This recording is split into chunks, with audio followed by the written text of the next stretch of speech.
తాకట్టులో ఉన్న బంగారాన్ని విడిపించి ఆ రోజు ఆన్లైన్ రేటుకే మేము కొంటాం. Sharma gold company. నమస్తే, వెల్కమ్ టు సుమన్ టీవీ. ప్రస్తుతం మనతో పాటు ఉన్నారు family counsellor, career guider KVV Narasimharao గారు. సార్తో మాట్లాడదాం. నమస్తే సార్. నమస్తే అమ్మా. సార్, ఇప్పుడు మేడ్చల్ కండ్లకో ఇంజనీరింగ్ కాలేజ్లో ఒక అప్డేట్ ఇష్యూ ఏంటంటే స్టూడెంట్స్ గర్ల్స్ హాస్టల్ బాత్రూమ్స్లో సీసీ కెమెరాస్, సీక్రెట్ కెమెరాస్ పెట్టారంట. అది తెలిసింది. ఇప్పుడు అది కొంచెం ఉద్రిక్త పరిస్థితి కనిపిస్తుంది. పట్టుకున్నారు కొంతమందిని, డౌట్ఫుల్ క్యాండిడేట్స్ని. అంటే ప్రీవియస్ కూడా మనం చూసాం ఇలా హాస్టల్స్లో రెస్ట్ రూమ్స్లో కెమెరాస్ పెట్టడం అనేది. అంటే ఎట్లా మారుతుంది అంటారు అసలు ఇదంతా కూడా? హాస్టల్స్లో కెమెరాస్ పెట్టడం, అది కూడా సీక్రెట్ కెమెరా, అది కూడా గోడలో పెట్టడం అనేది, దీన్ని ఎలా చూడొచ్చు అంటారు ఇష్యూ అంతా? నేను కూడా చూశానమ్మా. ఇప్పుడే దాదాపుగా వాళ్ళు ఒక 12 మొబైల్స్ దాకా తీసుకున్నారని, హ్యాండ్ ఓవర్ చేసుకున్నారని, దాదాపుగా 300 దాకా ప్రైవేట్ వీడియోస్ అందులో ఉన్నాయని, ఇంకా ఇన్వెస్టిగేషన్ జరుగుతోందని తెలుస్తూ ఉంది. కానీ చాలా దురదృష్టకరం, చాలా ఆందోళన కలిగించే విషయం. ఎందుకంటే ఊరికి దూరంగా ఉన్న కాలేజీలు ఇవన్నీ కూడా. అక్కడికి వేరే వ్యక్తి వచ్చే అవకాశం అయితే లేదు. కేవలం ఆ కాలేజీలో పనిచేస్తున్న వాళ్ళ ద్వారానే ఇట్లాంటివి జరుగుతూ ఉంటాయి.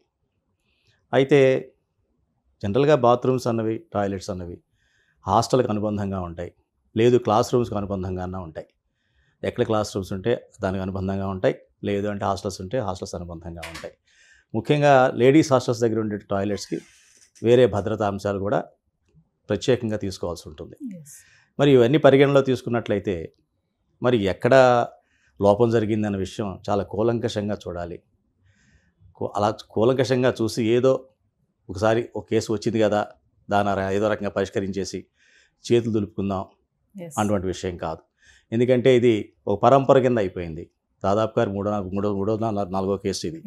ఇన్ని కేసులు మనకి ప్రతి నెల ఏదో ఒకటి కనిపిస్తున్నాయంటే మొత్తం వ్యవస్థలో ఏదో లోపం ఉందని గ్రహించి ప్రభుత్వం కూడా చొరవ చూపుకొని ఓ పెద్ద కమిటీ లాంటి దీన్ని వేసి ప్రతి కాలేజీలో కూడా పిల్లలు, పాత కాలేజీల్లో పాత రోజులు ఎట్లా ఉండేదంటమ్మా, ఒక మేనేజ్మెంట్ కమిటీ ఉండేది. హాస్టల్స్ కానీ ఈ అదర్ ఇన్ఫ్రాస్ట్రక్చర్, టాయిలెట్స్ కానీ ఇవన్నీ కూడా కలిపి చూడడం కోసం స్టూడెంట్స్ నుంచి కొంతమంది రిప్రజెంటేటివ్స్, ప్రొఫెసర్స్ దగ్గర నుంచి కొంతమంది రిప్రజెంటేటివ్స్, లేడీస్ ప్రొఫెసర్స్ నుంచి కొంతమంది రిప్రజెంటేటివ్స్, ఇలా ఒక కమిటీ అంటూ ఉండేది. వీళ్ళందరూ కూడా పర్యవేక్షణలో ప్రతిదీ కూడా జరుగుతూ ఉండేది. మరి ఇప్పుడు ఎట్లా ఉందని నాకు ఐడియా లేదు. అలా ఉన్నట్లయితే ఇలా జరిగే అవకాశం అయితే ఉండదు. కాబట్టి అప్పుడు స్టూడెంట్స్ ఎలక్షన్స్ కూడా ఉండేవి, స్టూడెంట్స్ కమిటీస్ ఉండేవి, స్టూడెంట్స్ ఫెడరేషన్స్ అని ఉండేవి. వాళ్ళందరూ కూడా చదువుతో పాటుగా పిల్లలకి ఏమైనా ఇబ్బంది ఉన్నా, పిల్లలకి ఇట్లాంటి ఇబ్బందులు ఏమైనా ఉంటే వాళ్ళు వచ్చి పోరాడేవాళ్ళు అనమాట. కాబట్టి నేటి ఈ పరిస్థితి, ఈ దుస్థితి కారణం ఏంటంటే అదంతా కూడా ఒక ఫ్యాక్టరీ కింద అయిపోయింది. అంటే నేను చెప్పినట్లుగా అది ఒక మనుషులు అందరూ కలిసి సంచరించే ఒక వ్యవస్థ, ఒక సంస్థ అని. కానీ అక్కడ కామన్ లక్ష్యం అన్నది లేకుండా మూడో వ్యక్తి, అంటే సపోజ్ మీరు అన్నట్టుగా ఎవరో కొంతమంది వంట వాళ్ళు ఏదో ఇన్వాల్వ్ అయ్యారు కూడా, సిబ్బంది అని చెప్పి డౌట్ఫుల్గా కొంతమంది అంటూ ఉన్నారు. ఇంకా ఇప్పుడు ఏం బయటపడలేదు అనుకోండి. ఇక ఆటోమేటిక్గా ఎవరి మీద వాళ్ళకి దృష్టి ఉంటే, ఎవరైతే వాళ్ళు చేశారని అనుమానం ఉంటే వాళ్ళందరినీ వాళ్ళు ఇన్వెస్టిగేట్ చేస్తారు. అందులో ఏం లోపం ఉండదు నాకు తెలిసినంత వరకు. అయితే ఈ కొత్త వ్యక్తులు ఎవరైతే వస్తున్నారో వాళ్ళందరి యొక్క బయోడాటా తీసుకోవాలమ్మా. వాళ్ళ దగ్గర క్యారెక్టర్ సర్టిఫికేటు, వాళ్ళు ఎంతవరకు చదువుకున్నారు, వాళ్ళ బిహేవియర్ ఎట్లా ఉంది, వాళ్ళకి సైకలాజికల్ కౌన్సిలింగ్ కూడా ప్రతి కాలేజీలో కూడా ఒకళ్ళు పెట్టాలి. పెట్టి వాళ్ళ సైకాలజీ స్టడీ చేస్తూ ఉండాలి. అంటే ప్రీవియస్ ఏమన్నా హిస్టరీ ఉందా, లేదా ఇక్కడికి వచ్చినప్పుడు వీళ్ళ మూమెంట్స్ ఎట్లా ఉన్నాయి, కేవలం వాళ్ళ యొక్క డ్యూటీగా పరిమితం అవుతున్నారా, లేకపోతే ఇంకా ఎక్స్ట్రా కరిక్యులర్ యాక్టివిటీస్ ఎవరితో ఇన్వాల్వ్ అవుతున్నారా, కొంతమంది స్టూడెంట్స్తో అతిగా ప్రవర్తిస్తున్నారా. విద్యార్థుల్లాగా ఉండాలి, అక్కడ ఉన్న స్టాఫ్ లాగా ఉండాలి. ఎప్పుడో అవసరానికి వస్తే మధ్యలో ఎవరో ఒక మధ్యవర్తి ఉండాలి, సూపర్వైజర్ ఎవరో ఉండాలి, వాళ్ళకి చెప్పాలి వీళ్ళు. ఆ సూపర్వైజర్ కూడా ఎలా ఉండాలి, ఒక ఫ్యాకల్టీ చేతిలో ఉండాలి, ఒక ఫ్యాకల్టీ కంట్రోల్లో ఉండాలి. హాస్టల్ ఇన్ఛార్జ్ అనో, ఇట్లా ఇన్ఫ్రాస్ట్రక్చర్ ఇన్ఛార్జ్ అనో ఒక ప్రొఫెసర్ని పెట్టాలి. ఆ ప్రొఫెసర్కి ఒక లేడీ ప్రొఫెసర్ కూడా ఉండాలి. వీళ్ళందరికీ వాళ్ళకి ఇన్ఫార్మ్ చేస్తే వాళ్ళు వీళ్ళకి గైడెన్స్ ఇవ్వాలి, వాళ్ళకి ఆర్డర్స్ ఇవ్వాలి. కానీ డైరెక్ట్గా స్టూడెంట్స్ వెళ్ళి వాళ్ళతో మాట్లాడాలి, అవి కూడా ఇటువంటి వాటికి దారితీస్తాయి. సో మామూలుగా చూసుకుంటే ఇలాంటివన్నీ కూడా సంఘటనలు ప్రొఫెషనల్ కాలేజెస్లోనే ఎక్కువగా మనం చూస్తున్నాం. అవునమ్మా. దానికి కారణం ఏంటంటే ప్రొఫెషనల్ కాలేజీలో ఉన్న వాళ్ళు ఏమనుకుంటారంటే మనం అచీవ్ చేసేసుకున్నాం అన్న కాన్సెప్ట్లో ఉంటారు. వాళ్ళు ఎటువంటి భయం ఉండదు. ప్రొఫెషనల్ డిగ్రీ మన చేతిలో పడితే మనం స్వేచ్ఛాజీవులం, మనం అనుకున్నట్టుగా మనం బతకొచ్చు అన్న ఒక రకమైనటువంటి, అది కాన్ఫిడెన్స్ అవ్వచ్చు, ఓవర్ కాన్ఫిడెన్స్ అనాలో, మరి కాన్ఫిడెన్స్ అనాలో తెలియదు, ఒక రకమైనటువంటి నిర్లక్ష్యం వచ్చింది వాళ్ళలో. నిర్లక్ష్యం వచ్చి అంటే ఏంటంటే డిసిప్లిన్ లేకుండా ఉండడం అన్నది ప్రొఫెషనల్ కాలేజీలో మనకున్న స్వేచ్ఛ అనేటువంటి ఒక దురభిప్రాయం. మరి ఏ రకంగా వచ్చిందో, సినిమాల వలన వచ్చిందో, సోషల్ మీడియా వలన వచ్చిందో అదైతే అర్థం కాదు, కానీ వాళ్ళ యొక్క ప్రవర్తన సరళలో మటుకు చాలా విపరీతమైన మార్పు వచ్చింది. ఆ మార్పుకి సమూహం యొక్క తోడు కూడా వచ్చిందనమాట. అంటే ఎవరన్నా ఆ వయసులో ఒకళ్ళు పని చేస్తే 10 మంది చప్పట్లు కొడితే ఆ పని ఇంకా అందరూ చేస్తూ మొదలు పెడతారు. సో అది ఏమైందంటే ప్రతి వాళ్ళు కూడా వాళ్ళు చేస్తున్నటువంటి వాళ్ళ స్వేచ్ఛాయుత వాతావరణాన్ని దుర్వినియోగం చేసుకుంటూ అందరితో కూడా అందరూ సమానమైన సభ్యులు అందరితో మాట్లాడుతూ ఉంటే ఏం జరుగుతుందంటే ఎవరో ఎక్కడో చోట ఒక క్రిమినల్ మైండ్ ఉన్నవాడు ఎవరో ఉంటారు, వాళ్ళు అడ్వాంటేజ్ తీసుకొని దీన్ని ఈ రకంగా వాళ్ళు చేస్తారు. ఇప్పుడు కాలేజ్ యాజమాన్యం కూడా దీన్ని గోప్యంగా ఉంచుతుంది అని చెప్పి అయితే టాక్ అయితే ఉంది సార్. ఇప్పటికే 12 సెల్ ఫోన్లు స్వాధీనం చేసుకున్నారు, 300 ప్రైవేట్ వీడియోలు కూడా. ప్రీవియస్ వాళ్ళని బ్లాక్మెయిల్ కూడా చేసిన సందర్భాలు ఉన్నాయంట. ఇట్లా అడిగినప్పుడు ఇలా చెప్తే అలా చేస్తాం ఇలా చేస్తాం మిమ్మల్ని అన్న అది కూడా ఉంది అని చెప్తున్నారు. అంటే ఓవరాల్గా చూసుకుంటే సార్, అంటే కాలేజ్లో చదువుకోవడానికి ఎక్కడి నుంచో వస్తూ ఉంటారు ఆడపిల్లలు. అంటే ఇక్కడ వాళ్ళు కాకుండా వలసలాగా కూడా వస్తారు కదా, ఊళ్ళలో వాళ్ళకి ఆ ఫెసిలిటీస్ లేక హైయర్ స్టడీస్ కోసం అని వచ్చి చదువుకోవడానికి వచ్చిన అమ్మాయిలకి మరి ఇలా రెస్ట్ రూమ్స్లో కూడా అలా పెట్టి అట్లా చేయడం అంటే వాళ్ళకి భద్రత లేదని చెప్పుకోవచ్చు అంటారా? అంటే ఇక్కడ 2 రకాలుగా మాట్లాడాల్సి వస్తుందమ్మా. ఇప్పుడు ఈ ప్రైవేట్ కాలేజీలనే కాదు, గవర్నమెంట్ కాలేజీలనే కాదు, ఎటువంటి విద్యా వ్యవస్థలు అయినా సరే ఈ పిల్లల్లో కూడా ఒక యూనిటీ అన్నది లోపించింది. మనకు తెలియకుండానే వాళ్ళ కొన్ని వర్గాలు ఏర్పరచుకుంటున్నారు. సాంఘికంగా కావచ్చు, లేకపోతే సామాజికంగా కావచ్చు, ఆర్థికంగా కావచ్చు, వాళ్ళు గుంపులుగా తయారవుతున్నారు. చదువు అన్నది పక్కన పెడుతున్నారు.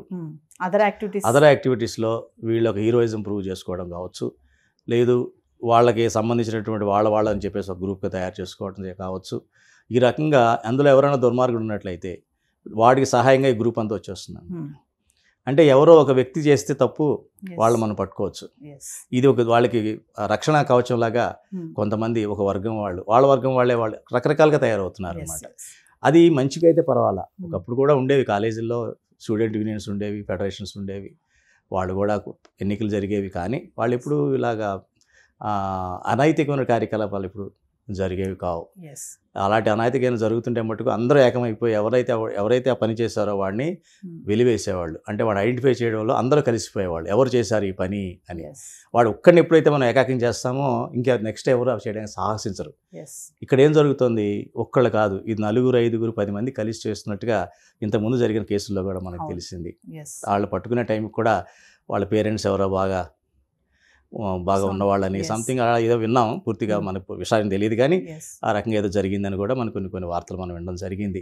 అంటే దీన్ని బట్టి ఈరోజు విద్యాలయాలు, ముఖ్యంగా మీరు చెప్పినట్టుగా ఈ ప్రొఫెషనల్ కాలేజెస్, వాళ్ళకున్న స్వేచ్ఛాయుత వాతావరణాన్ని కొంతమంది దుర్వినియోగం చేసుకుంటా ఉంటే, కొంతమంది కేవలం చదువుకుందాము అని ఇంట్లో వాళ్ళ కష్టంతో మనం ఇక్కడికి వచ్చామనుకున్న వాళ్ళకి అటువంటి వాళ్ళు ఇక్కడ ఇరుక్కుంటున్నారమ్మా. నాకు తెలిసి అటువంటి బాధితులు కూడా వాళ్ళే అయి ఉంటారు చాలా వరకు కూడా.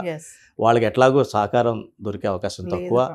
ఏదో రకంగా దాన్ని అణిచివేద్దామని చూస్తారు, కానీ బయటికి రాకుండా పొక్కకుండా చూద్దామని చూస్తారే తప్ప సరైన న్యాయం జరగడం అన్నది ఇది సామాజిక న్యాయం, ఏదో ఒక వ్యక్తికని కాదు. ఇది నాకేంట్లే నాకు జరగలేదు కదా అనుకుంటే మటుకు సమాజం నిద్రపోతున్నట్టు భావించాలి. ఇంకా నిద్రపోతుందంటే బహుశా నాకు తెలిసి ఇప్పుడున్న ప్రభుత్వాలు చాలా ఎప్పుడూ ప్రభుత్వాలు యాక్టివ్గానే ఉంటాయి, ఆ వ్యవస్థ కూడా బాగానే ఉంది. ఈ సమయాన్ని ఇటువంటి జరిగినటువంటి దుష్పరిమాణాన్ని, ఇట్లాంటి దుస్సంఘటనని వాళ్ళు ఒక అవకాశంగా తీసుకొని ఇప్పటికైనా ప్రతి కాలేజీలో కూడా స్త్రీలు, పురుషులు, విద్యార్థులు అందరూ కలిపి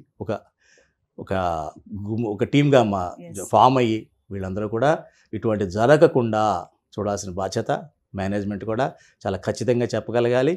ఇటు నేను ఇంతకుముందు చెప్పాను చూసారా, కొన్ని వర్గాలుగా తయారయ్యారని చెప్పి అటువంటి ప్రోత్సహించకుండా ప్రతి ప్రతి స్టూడెంట్ని కూడా అదే మెంటర్స్ అని ఉంటారు ఈ కాలేజీల్లో, ఉన్నారో నాకు తెలియదు ప్రైవేట్ కాలేజీలో, కానీ ఈ బిట్స్ లాంటి వాటి చోట ప్రతి 10 మంది స్టూడెంట్స్కి ఒక మెంటర్ ఉంటారు, ప్రొఫెసర్ ఒక మెంటర్గా ఉంటాడు. అటువంటి మెంటరింగ్ వ్యవస్థ కూడా పెట్టినట్లయితే ఇటువంటి పునరావృతం కాకుండా ఉంటాయని చెప్పేసి నేనైతే భావిస్తున్నానమ్మా. సరే, ఒక్క విషయం చెప్పండి ఫైనల్గా. ఇందాక మీరు అన్నారు కదా, రిక్రూట్మెంట్ చేసుకునేటప్పుడు ఆ హాస్టల్ సిబ్బంది కానీ ఏ పనికైనా సరే వాళ్ళ బ్యాక్గ్రౌండ్ సర్చ్ చేయాలి ఖచ్చితంగా అన్నారు. అంటే వాళ్ళ మెంటాలిటీ ప్రీవియస్ ఎలా ఉంది, ఇక్కడ అమ్మాయిల హాస్టల్లో ఉండే వాళ్ళ మెంటాలిటీ కూడా సెట్ అవ్వాలి, అతిగా మాట్లాడుతున్నారు ఇవన్నీ అన్నారు. ఎన్ని హాస్టల్స్, ఎన్ని ఈ కాలేజ్ క్యాంపస్లు కానీ ఈ రిక్రూట్మెంట్ విషయంలో పిల్లలది పక్కన పెడితే ఈ పని చేసే వాళ్ళది ఇలా అన్ని చూసి పెట్టుకుంటున్నారని అంటే ఏం చెప్తారు మీరు? అంటే ఇది ఈ రోజులో నమ్మ అవుట్ సోర్సింగ్ జరుగుతోంది. అవుట్ సోర్సింగ్ అంటే సెక్యూరిటీ స్టాఫ్ ఉన్నారనుకోండి, ఒక అవుట్ సెక్యూరిటీ ఏజెన్సీకి ఇచ్చేస్తారు.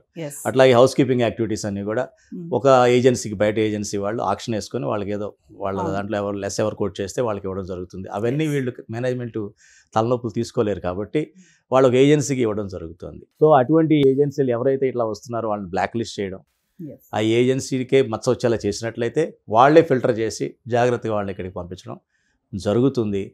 ముఖ్యంగా ఇక్కడ ఏంటంటే over social movement of among the children and the students and the staff అది జరగకూడదు. అది కేవలం విద్యార్థులు వాళ్ళ ప్రొఫెసర్స్తోనే వాళ్ళు చదువు విషయంలో ఇదిగా ఉండాలి తప్ప అందరితోనూ కూడా ఇదిగా ఉంటే ఏం జరుగుతుందంటే ఎవరు క్రిమినల్ మైండ్ మనం చెప్పలేము. నువ్వు శాశ్వతంగా నీ యొక్క జీవితం, కెరియర్ డిసైడ్ చేసుకుని ఇక్కడికి వచ్చావు. అక్కడ టెంపరీగా ఉద్యోగం చేసుకోవడానికి వచ్చారు వాళ్ళు. ఈ ఉద్యోగం కాదు, వాడు ఇంకో దానికి పోతాడు. ఇక్కడ ఏదో క్రైమ్ చేసి వాడు వెళ్ళిపోతాడు, ఎక్కడ నుంచి తప్పించుకుని వెళ్ళిపోతాడు. సో ఇవన్నీ చాలా జాగ్రత్తగా చూడాల్సిన అంశాలమ్మా. ఏదైనా అందరిది బాధ్యత ఉంది ఇందులో, విద్యార్థులది ఉంది. నాకెందుకులే, నాది కాదులే అని చెప్పేసి కొంతమంది ఎవరైతే ఆ 4-5 ఇన్వాల్వ్ అయి ఉన్నారో 4-5 కూడా ఎక్స్పోజ్ చేయాలి. ఎక్స్పోజ్ చేయట్లేదు, మరి ఎందుకనో తెలియదు. మేబీ సమ్ రీజన్స్ ఏమున్నాయో నాకు అర్థం కాదు. కానీ ఒక విషయం చెప్పండి సార్, ఆడపిల్లలకి భద్రత విషయంలో మాట్లాడుకుంటే బయట మనం ఎన్నో సంఘటనలు చూస్తున్నాము. అంటే వయసుకి సంబంధం లేదు, మరి చదువుకోవడానికి వచ్చినటువంటి ఆడపిల్లలకు కూడా ఇలాంటి సమస్యలు ఎదురైతే ఎలా సార్? మరి దీనికి ఎక్కడ మనము ఫుల్ స్టాప్ పెడతామంటారు? చాలా మంచి క్వశ్చన్ అమ్మా, ఇది చాలా పెద్ద క్వశ్చన్.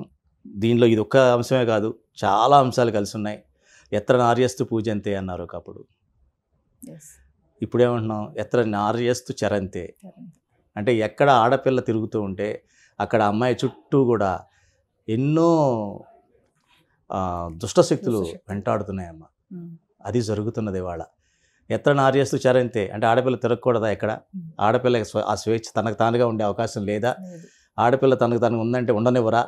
ఎందుకు జరుగుతుంది ఇవన్నీ అన్న విషయం మనం సోషలాజికల్గా కూడా మనం చూసి ఆడపిల్లలకి సెపరేట్గా మర్యాద ఇవ్వడం, ఆడపిల్లలకి సెపరేట్గా వాళ్ళకంటూ వాళ్ళ యొక్క భావాల్ని గ్రహించేటువంటి వ్యవస్థ ఉండడం, వాళ్ళ భావాలు పంచుకునేలాగా ఆ సంస్థలో కానీ ఆ వ్యవస్థలో కానీ ఆ ప్రొవిజన్ ప్రొవైడ్ చేయడం.